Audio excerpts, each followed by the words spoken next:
अगर आपके पास large cap भी होना चाहिए, मिड और स्मॉल कैप का फ्लेवर भी होना चाहिए, तो स्मॉल कैप एक पोर्टफोलियो में कितने अनुपात में सही है? बिल्कुल, ये बहुत ही इम्पोर्टेंट है। देखिए, यदि आप लॉन्ग टर्म पे निवेश कर रहे हैं, तो स्मॉल कैप इग्नोर नहीं करना चाहिए।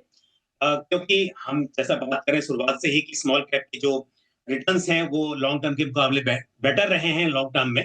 तो अगर आपको अच्छे रिटर्न्स बनाने हैं, वेल्थ क्रिएट करनी है, स्मॉल कैप को आपको शामिल करना चाहिए पोर्टफोलियो में। तो एक तो बात ये कि लॉन्ग टर्म के लिए। दूसरी बात ये है कि लॉन्ग टर्म के लिए भी ऐसा नहीं है कि आप बहुत ज़्यादा एलोकेशन करें, क्योंकि उतार-चढ़ाव की संभावना हमेशा ज़्यादा रहेगी। तो इसके लिए अपने पोर्टफोलियो के यदि आप 15-20% के आसपास स्मॉल कैप में रख रहे हैं, तो ये मेरे हिसाब से उचित रहेगा।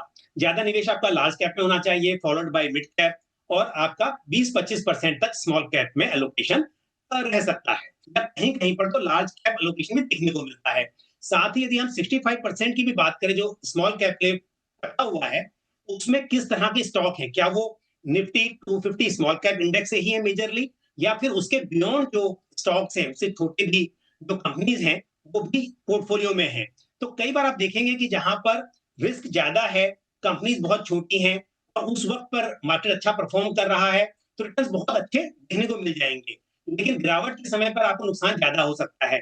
तो इन्वेस्टर सिर्फ स्मॉल कैप को शामिल कर रहे हो, थोड़ा क्वालिटी को भी ज़रूर देखें, क्योंकि लार्ज कैप में एक अलग बात है क्वालिटी को समझना, स्मॉल कैप में अगर क्वालिटी से कॉम्प्रोमाइज़ होगा थोड़ा भी, तो यहाँ पर रिस्क बहुत बढ़ जाता है।